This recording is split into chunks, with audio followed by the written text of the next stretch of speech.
Good morning. Welcome to this lovely sunny day. You ever had one of those days?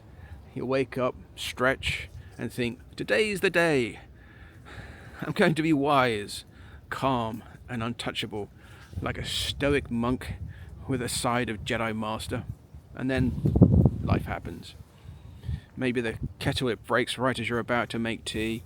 Your Wi-Fi decides to take an unscheduled holiday, and somehow you've received 3 urgent emails before you've even thought about opening your inbox. And at this point, you might be tempted to scream into a pillow or flip a table like you're in a reality TV meltdown. But before you go, well, yeah, I know I was going to fall, just knew it, here it was. Enjoy.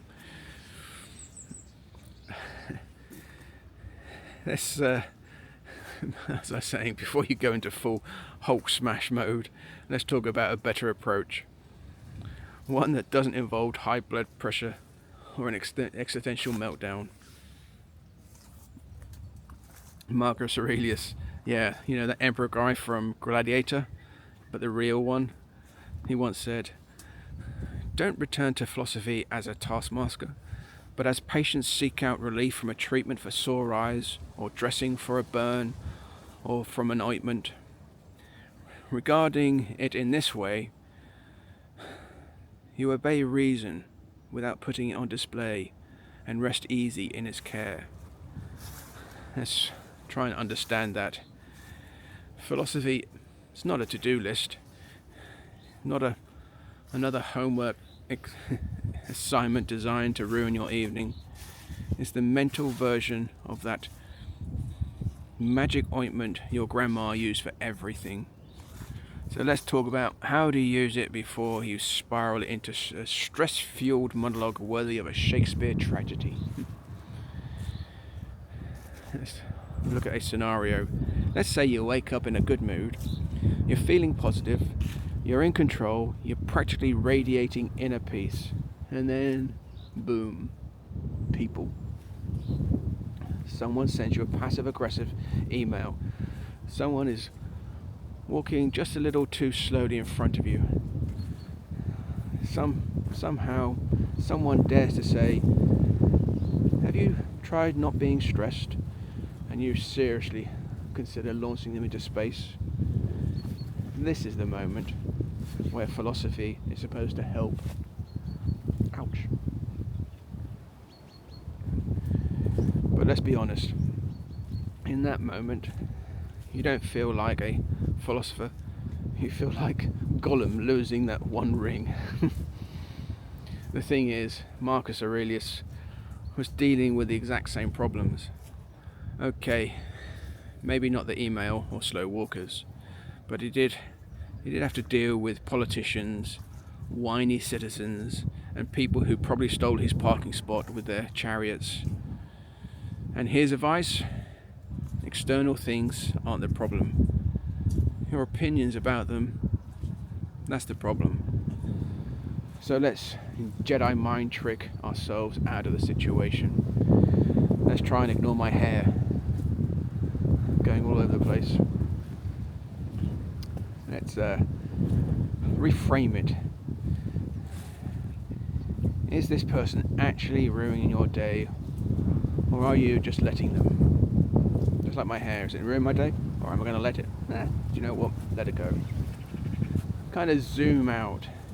In the grand scheme of life, is this inconvenience really a crisis?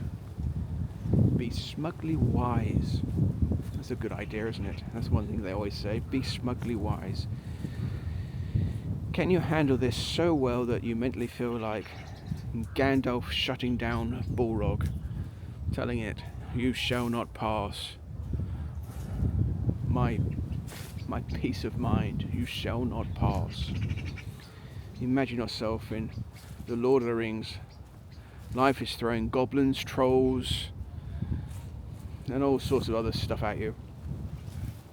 But you're going to be like Frodo, falling apart under the weight of stress, or you're going to be like Aragorn, graceful, unbothered, and looking effortlessly cool while handling the chaos.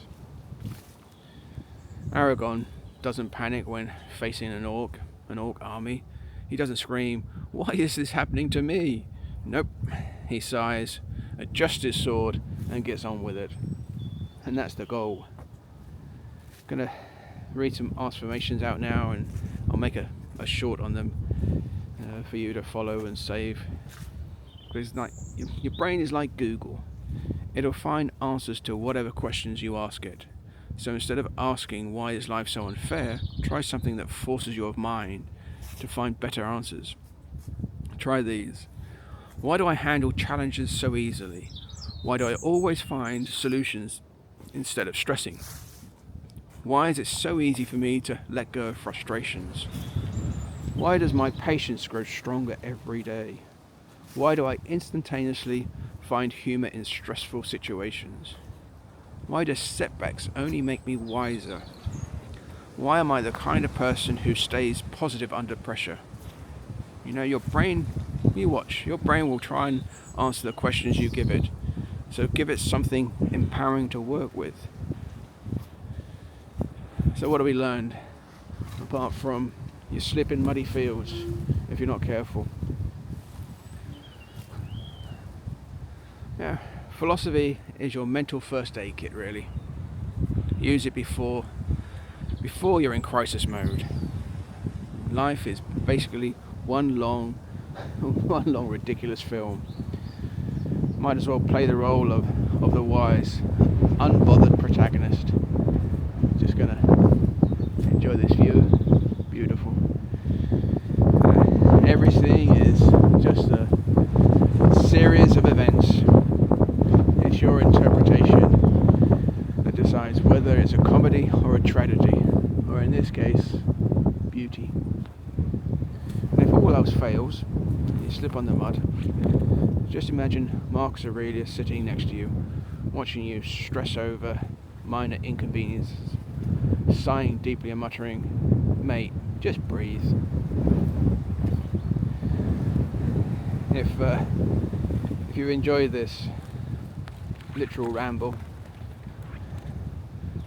please hit that like button, subscribe, all that good stuff, and put a comment below.